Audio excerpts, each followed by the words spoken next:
ఓం నమో నారాయణాయ. ఓం మంగళం కౌసలేంద్రాయ మహనీయ గుణాత్మనే చక్రవర్తి తనూజాయ సార్వభౌమాయ మంగళం. ఓం నమో వెంకటేశాయ నమః. ఓం గం గణపతయే నమః. వాగర్ధావివ సంపృక్తో వాగర్ధ ప్రతిపత్తయే జగతః పితరౌ వందే పార్వతీ పరమేశ్వరో. ఓం నమ శివాయ. పరమేశ్వరాభ్యాం నమః. వీక్షించేటటువంటి నవగ్రహ భక్తులందరికీ కూడా మరి ఈ మాసం అనగా జూన్ మాసం 15వ తేదీ నుండి జూలై మాసం 16వ తేదీ వరకు కూడా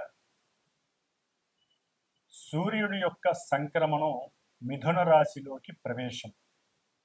అంటే సూర్యుడు ఇప్పటి వరకు కూడా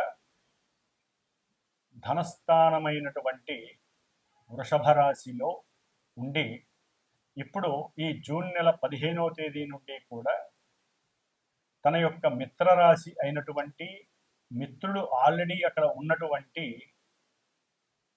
మిథున రాశి వ్యాపార క్షేత్రము, మంచి కమ్యూనికేషన్ క్షేత్రము, అట్లాగే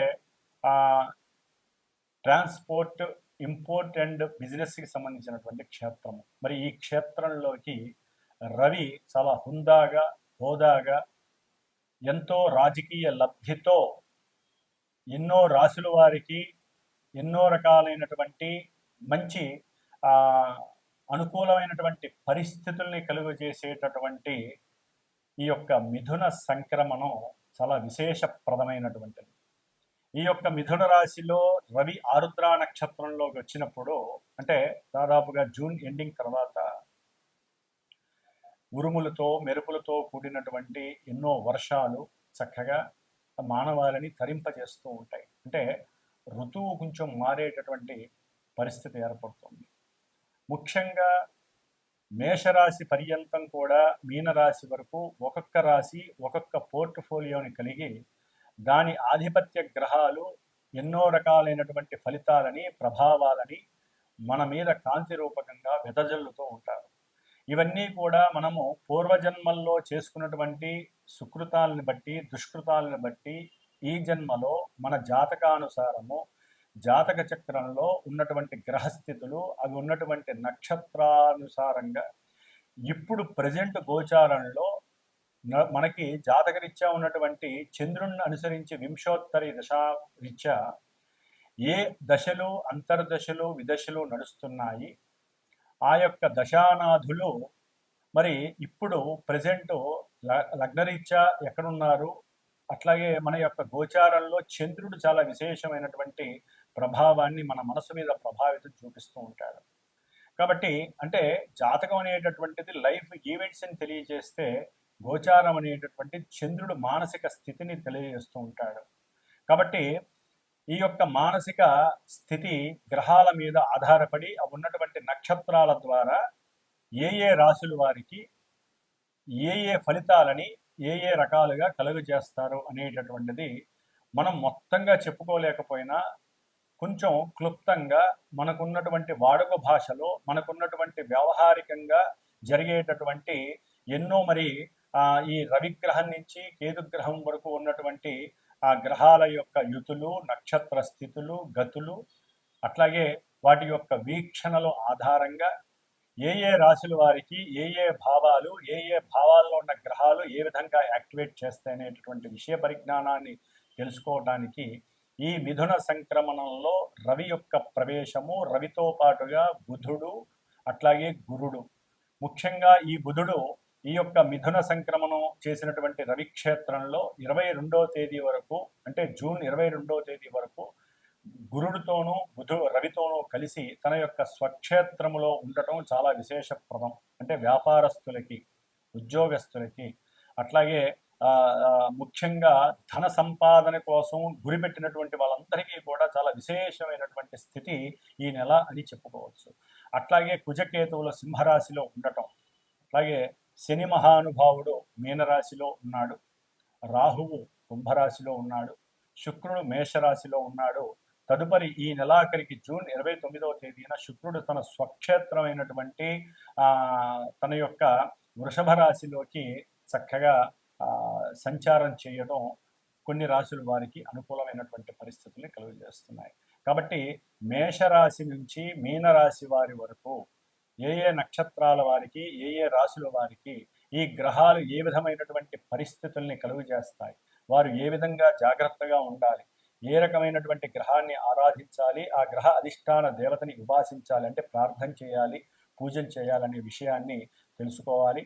అట్లాగే ఈ యొక్క జ్యోతిష్యాన్ని నమ్మటం అనేటటువంటిది మాత్రమే మన సనాతన ధర్మంలో ముఖ్యమైనటువంటి విషయం. జ్యోతిష్యాన్ని నమ్మాలి, దాని తగ్గ పరిహారాలు చేసుకుంటూ ఈ రోజు ఏ విధంగా అయితే మన శరీర ధర్మానికి భుక్తి ఆహారం అనేటటువంటిది ఎంత ఉపయోగమో, ఆ భుక్తిని సూర్యుడి ద్వారా మిగతా గ్రహాల ద్వారా మనం చక్కగా అనుభవిస్తూ ఉంటాం. కాబట్టి గ్రహస్థితిని నమ్ముకోవాలి, దానికి సంబంధించిన దైవాల్ని ప్రార్థన చేసుకోవాలి.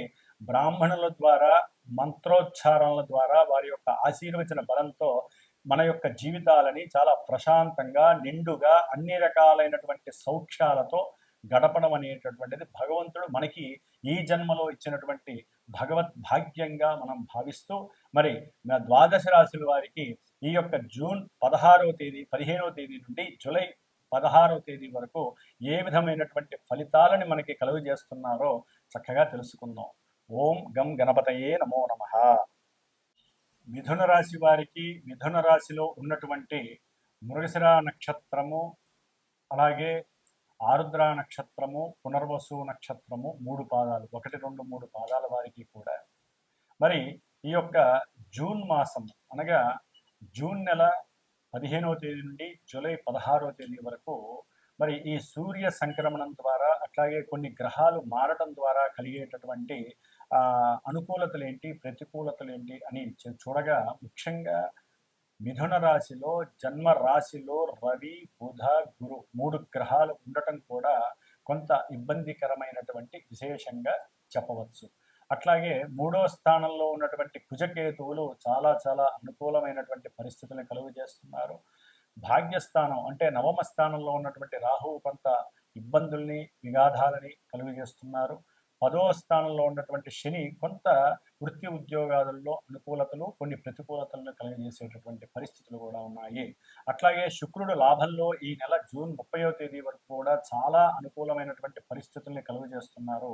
ముఖ్యంగా చర్చించుకుంటే గనక మిథున రాశిలో రవి ఉండటం ద్వారా వీరికి కుటుంబంతో ఎవరైతే తండ్రి తరపు కానీ, కుటుంబంలో కానీ, బంధుమిత్రాదులు కానీ ఎవరైనా సరే వారితో అనుకోకుండానే ఒక్కోసారి వాళ్ళ ఇంటికి వెళ్ళటం, వాళ్ళతో మాట్లాడేటప్పుడు తెలియని ఇబ్బందులకి గురి అవ్వటం, తెలియకుండానే మాటలో తేడా రావటం, ఆ మాట ద్వారా బంధువులకి మీకు ఉన్నట్టుండి జ్ఞానలోపం కలిగి గొడవలు అయ్యేటటువంటి పరిస్థితి మిథున రాశి వారికి కలుగుతుంది.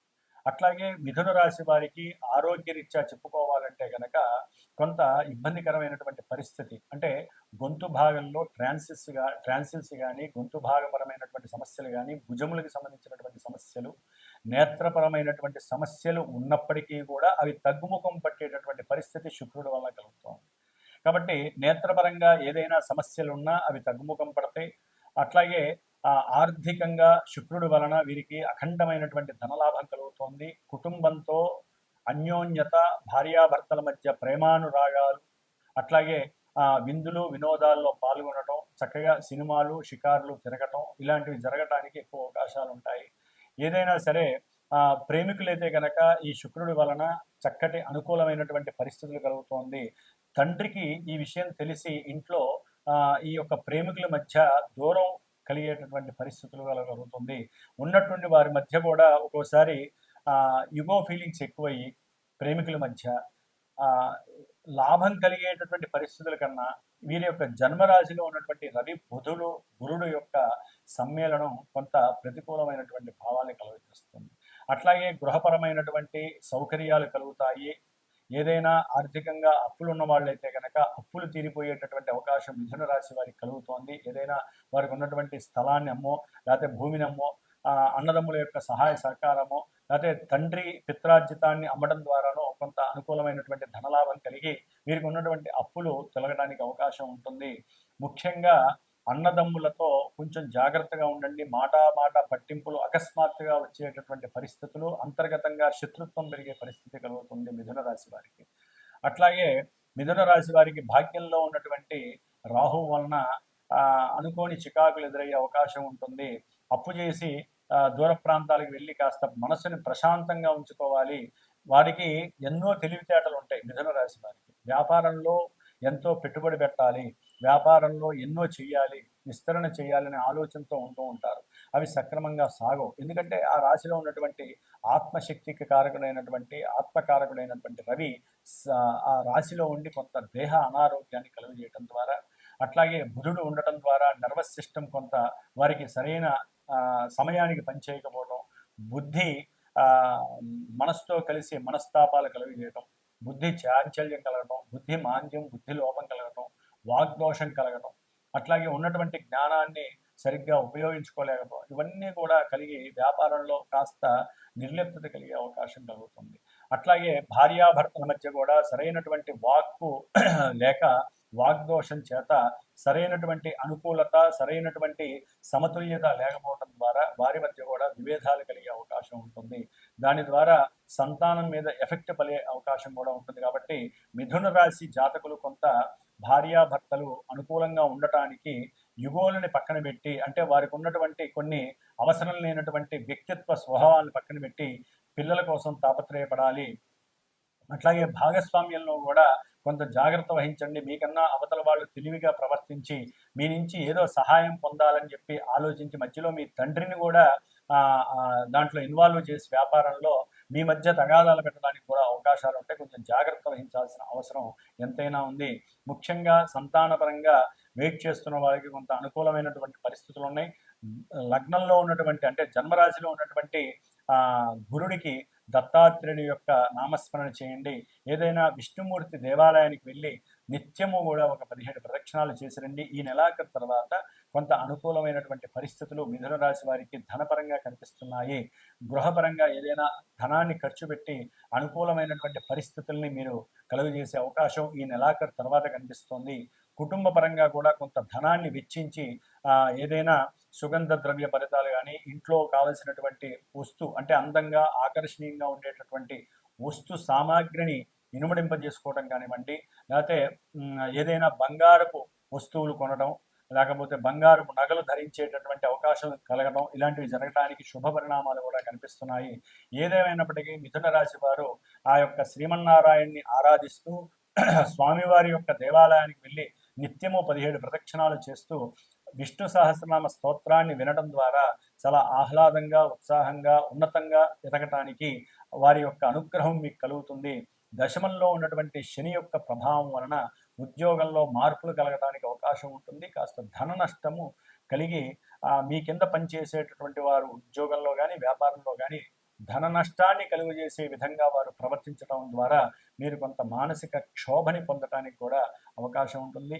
ఏదేమైనప్పటికీ ఈ 17వ తేదీ నుండి 29, 30వ తేదీ వరకు కూడా కాలసర్ప యోగ దోష ప్రభావం మిథున రాశి వారికి కొంత ఇబ్బందికరమైన పరిస్థితి కలుగజేస్తుంది. కాబట్టి సుబ్రహ్మణ్య ఆరాధనలు చేసుకోవటం ద్వారా కొంత అనుకూలమైనటువంటి పరిస్థితులు మీకు కనిపిస్తాయి.